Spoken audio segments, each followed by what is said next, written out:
Hello friends and or loyal fans, and welcome back to Let's Play Zelda 2 with Dr. Deezee. We're gonna go collect up that little girl real fast, who's somewhere in this maze area. Take her back to town, get the spell, and then tackle that palace over there. It should be super sweet, so let's get to it. So here we have a new enemy type. They're pretty much like the Iron Knuckles though, so same strategy applies, and they die pretty fast when you're super power gaming level. That's kind of weird. That little kid is just kind of standing there and you pick it up. Okay.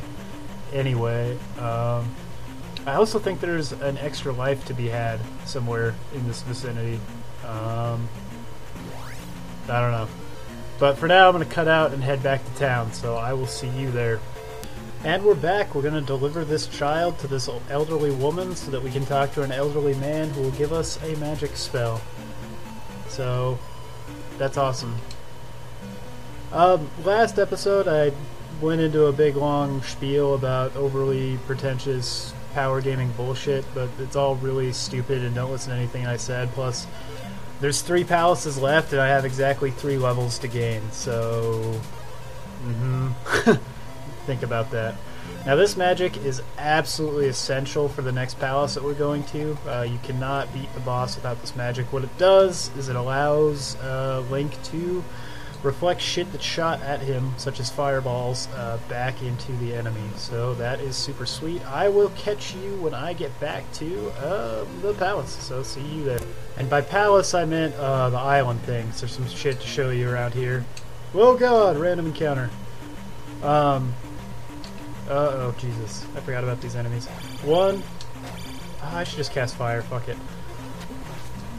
One thing is that there is a super sweet... It wasn't an extra life, I actually figured out what it was that I was thinking of. It's a, what do you call it? Magic bottle to pick up around here, so we're gonna go do that. Oh god. I'm gonna probably die because I'm an idiot. Let's just do that. But one of the things I wanted to address are some of the common criticisms against this video game. Mostly so that I have something to talk about during this episode, other than like giving you a boring play-by-play, which is what most of my episodes so far have been. So I went onto that wonderful internet website known as Game Facts and pulled up some of the more critical reviews of this video game. I'm probably going to get lost here. I don't know what the hell I'm doing. And read all the common bitches, moans, whines, complaints. And there are a couple of items that are decent, and I'll talk about those in a sec, but I wanted to address the stupid complaints first, because that's my style. So, oh sweet magic! Let's see. The first complaint that really stood out to me as being stupid is that this game is too hard because its controls suck. And this is actually a pretty common complaint if you read a lot of the negative reviews.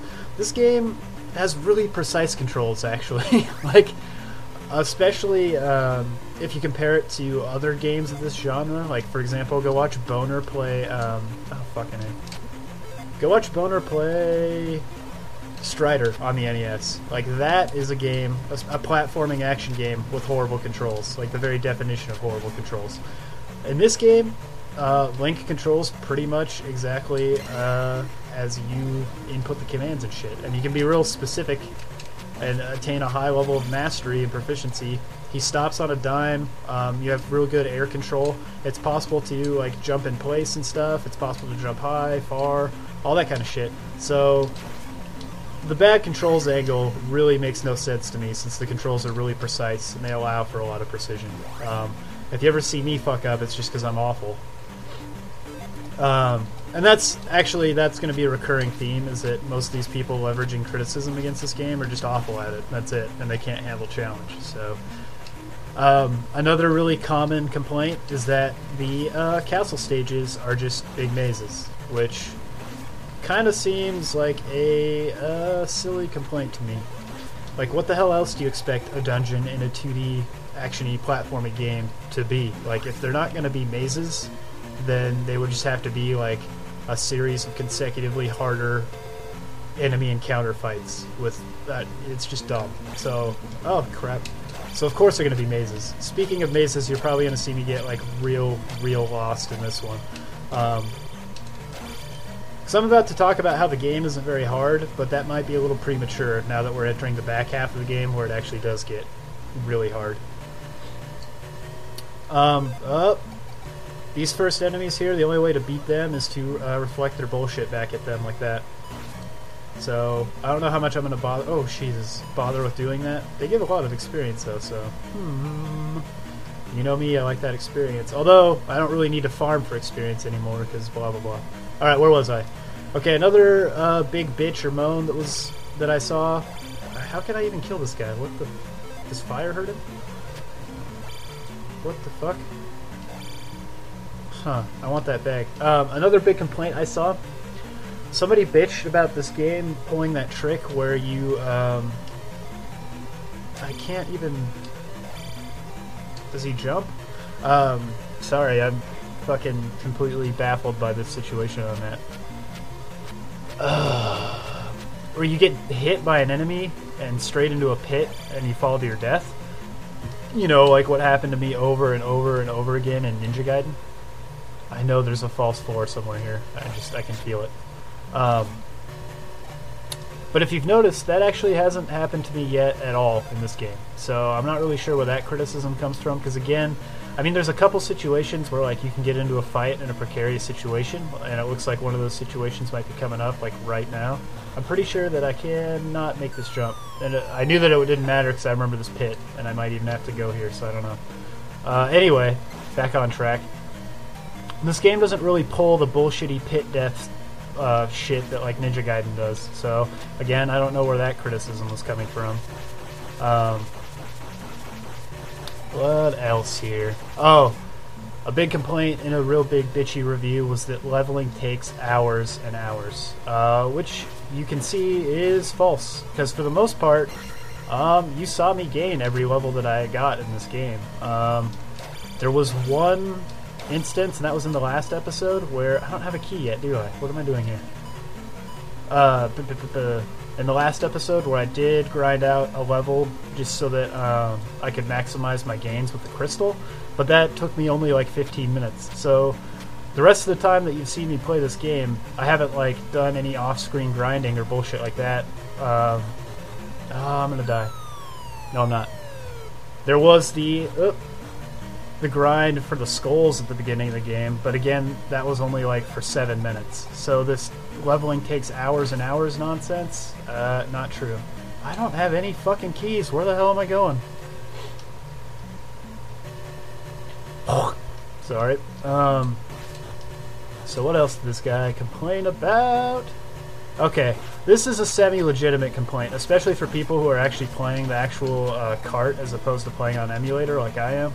Is that when you lose all your lives, it boots you to the beginning, as you saw. Oops, I can't block that until I cast Reflect.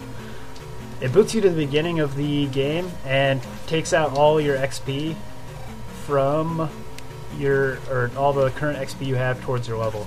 That's kind of harsh for dying. But